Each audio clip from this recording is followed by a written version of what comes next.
Today on Smarter Business Finance Podcast, Season 2, Episode 8, we're going to be talking about the infrastructure bill and how it may affect you and how it's going to impact our industry.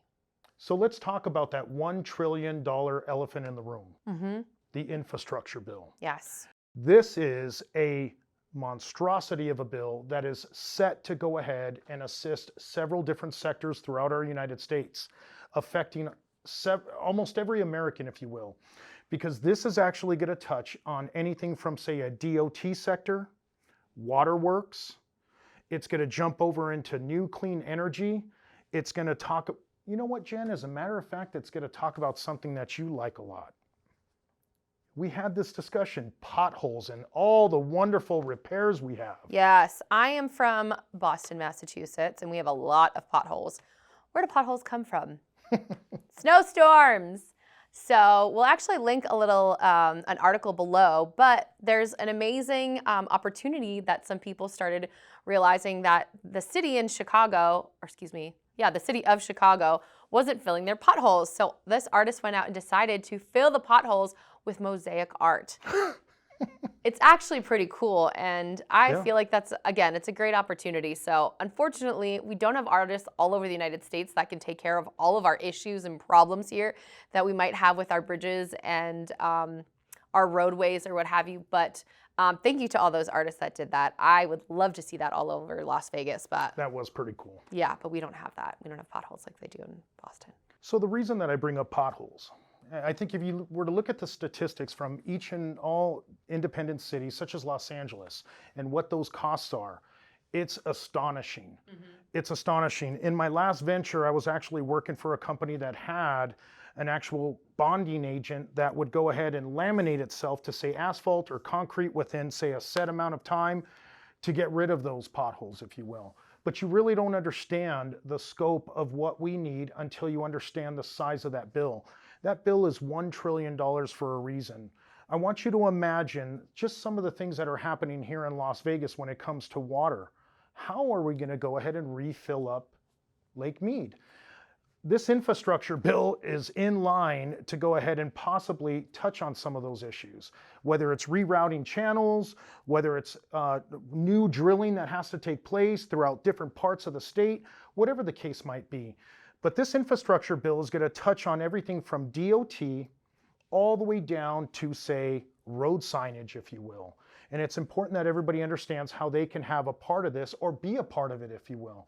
In my past, I worked with different DOTs, whether it was TxDOT, ADOT for Arizona, Caltrans out in California. You have no idea what is needed to get us up to speed when it comes to how far behind our states are. Whether, again, waterworks, roadways, bridges, all of these things have a major impact on our daily lives. So I'm talking to contractors, okay? I'm talking to trucking companies, all those that make this machine move. Every single person is going to have an opportunity to go ahead and take part, whether they're delivering materials, right? Whether they're actually repairing stuff, correct? And then if you wanted to actually seek out some of these contracts, what you would do is you would check in with your state. A lot of this work is prevailing wage. What that means is that the actual state is subsidizing, or the government is subsidizing, that particular work. So all the wages are set under that contract, and then you as a contractor can bid on those contracts. But I would start off with your state. I would check in with your DOTs, right? You could check in with, say, TxDOT for Texas. You could see what all work is coming down the pipeline in relation to this actual bill. Why is it important? If you were to take a look at all the different roads throughout the United States, just the roads themselves, I think we could all agree that this bill is long overdue. So for anybody that's in the DOT sector, what does this mean for you? Something that's really important to kind of like highlight about this, Jen, when it comes to this infrastructure bill and where to look for contracts and why is it important. We're all adults here and we've all seen what's taken place in the world. But we've all seen what's taken place in the world, correct? So for those that are involved in any shape or form in the construction sector that touches infrastructure, This is a key relevant topic for you in your future for, say, the next couple years. I think this is something that people have to be attentive to. They have to start to understand what type of equipment that is going to be used in this. And when I say what type, I mean any type.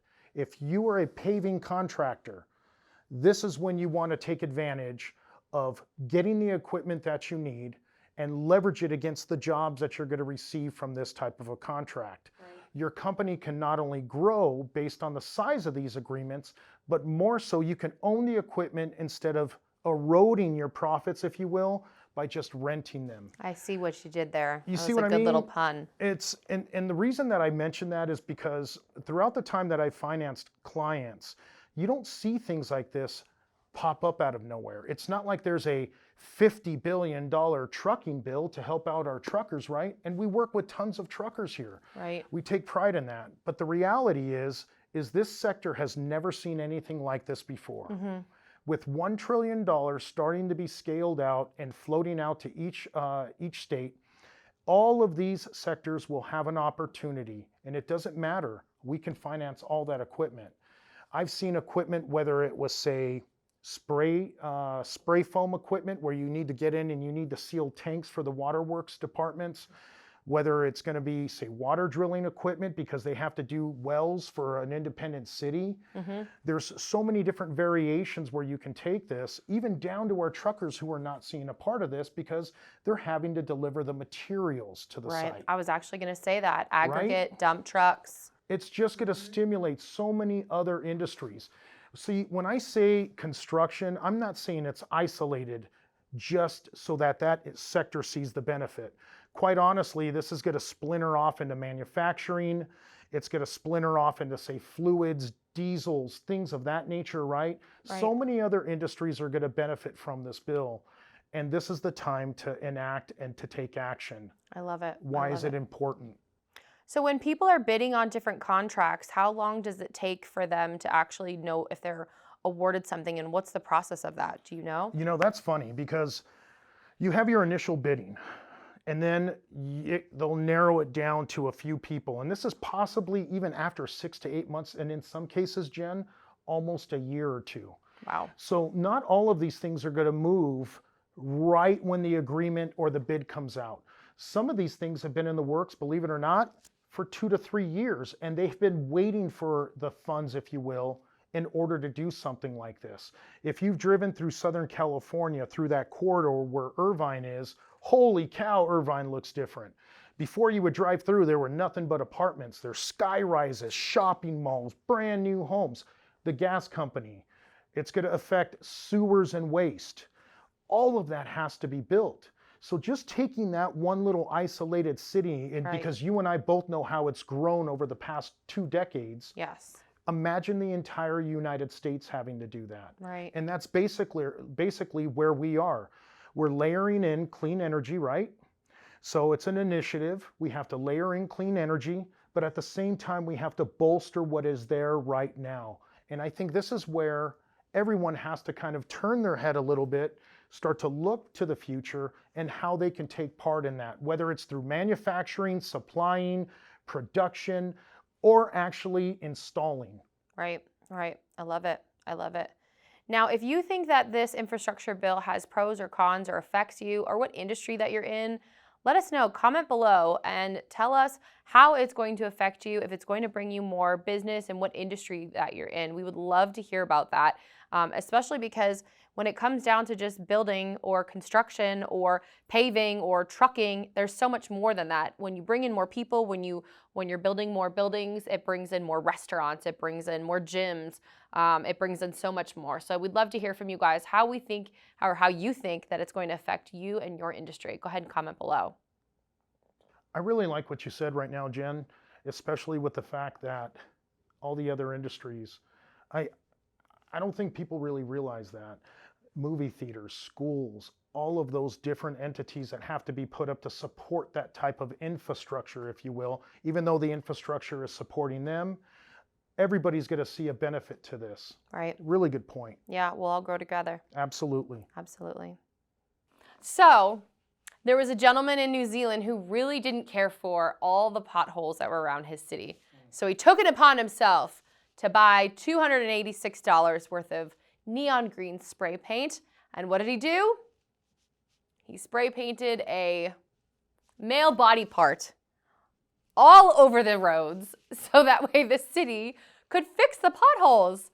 So, I mean, I have to say, of all the creative things out there, filling it with a mosaic piece of art this is a completely different end of the spectrum, but I like how creative this guy got. And look, the city fixed it. I don't know how long it took them to do it, but I'm sure it was a lot quicker than the people that filled it with mosaic. So we will link an article to that below. Have a laugh and enjoy some adult humor there. You know, on a more serious side of what you brought up, because that is funny, but believe it or not, it's a reality in today's world. You don't realize the damage that is done to a vehicle when you're going down the highway and the highways aren't set. You know, you hit a pothole, you hit a broken piece of concrete or something like that on a curb or something, and it blows out your tire, dents your rim. When you start to look at the numbers and you start to understand how Americans are affected by these numbers, you realize why this bill is so vital. Although we're utilizing something that's funny that someone did, the truth of the matter is that this gentleman was completely frustrated when in fact he's paid his taxes, nothing's changing, nothing's getting better. With the size of this bill, we're able to go ahead and address many of these things. So if you're in concrete, let me just be frank, I would be chasing cities such as Los Angeles to repair all of their sidewalks. You have no idea what the lawsuits are per year in the city of Los Angeles just from trip and falls. And we're only touching on one aspect of infrastructure in that manner. Absolutely. Sticking with the city of Los Angeles, how many times have you ever traveled through there and you're stuck on the highway forever? Well, it's usually because they don't have enough exits, there's not enough, you know, things aren't moving fluidly. This is exactly what this bill is going to address. Another part of this bill, Jen, is the clean energy side. And it's kind of funny because we both know our friend Jackson, a friend of ours that works here, and he has a Tesla. Well, part of this infrastructure bill will make sure that he doesn't have to stop in Barstow for 2 hours for him. I'm sorry.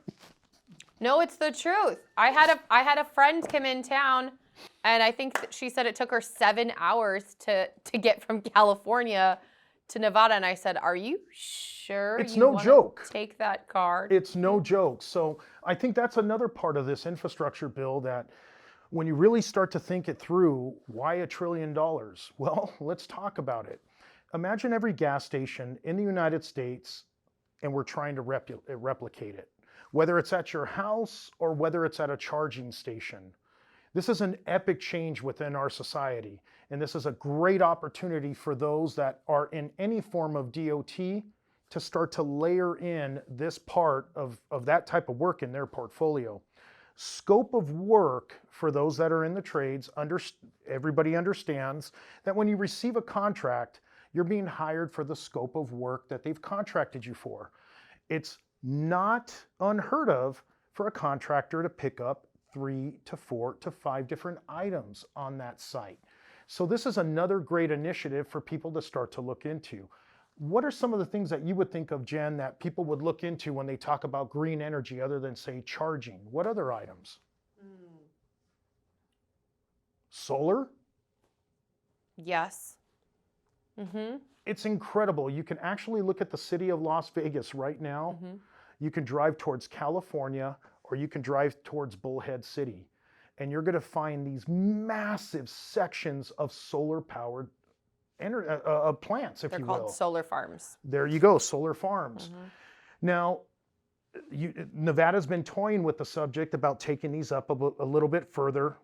Even Elon has joked about how he can drop in a certain amount of them and go ahead and supply all the energy to the United States that we would ever need.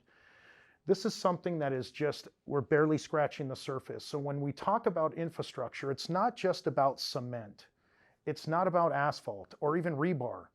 It's about improving our lives. So some of it is going to be electric. In fact, a lot of it. So for those that are in the contracting world, when it comes to, say, electric or solar, this is going to be a game changer for them. Huge EV stations. There's a lot of stuff for us to think about. Otherwise, Jackson it's going to take them about a good 7 to 8 hours to get to California. To get to California. Yeah. Meanwhile, we're getting there in about 3. It's interesting too. I was actually just speaking with a friend of mine who's renovating her kitchen, and she was saying how she wasn't able to actually get the stove that she wanted because it was hooked up on natural gas. She's required to, based on the size, get something that's electric based on her area. So this is going to be a huge opportunity for even appliance companies. People are going to have to think outside the box in regards to how they do things. Things will be a lot more, obviously, solar and electric based moving forward. And this is something that's going to affect builders as well. As a matter of fact, builders are having to go back and to revamp all of their internal, if you will, washer and dryers, stoves, for that matter, their furnaces. This is changing, and as we progress, the United States themselves, our country as a whole, is attempting to make that change as well. And this $1 trillion is its first step towards that change. So we touched on a ton of topics, and obviously we can't list every single trade that will benefit from this. But I'm sure for those that are watching, the question has come to you, can I be a part of this? You have to ask yourself that as a business owner, and how you can benefit as a business owner and help change the United States infrastructure. So whether you're going to help on the green energy side, whether you're going to make sure that someone's not slipping and falling in a city, all of that is tied together within this bill of $1 trillion. Yeah, definitely. Awesome. Great information. Yeah, I appreciate it. Yeah, thank you so much. Thank you, Jen. And again, if you guys have any comments or questions or thoughts about the infrastructure bill, or how it's affecting you, or how it's going to change the world of small businesses, go ahead and comment below. We'd love to hear from you. And once again, thank you for joining us on the Smarter Business Finance Podcast. Thank you all.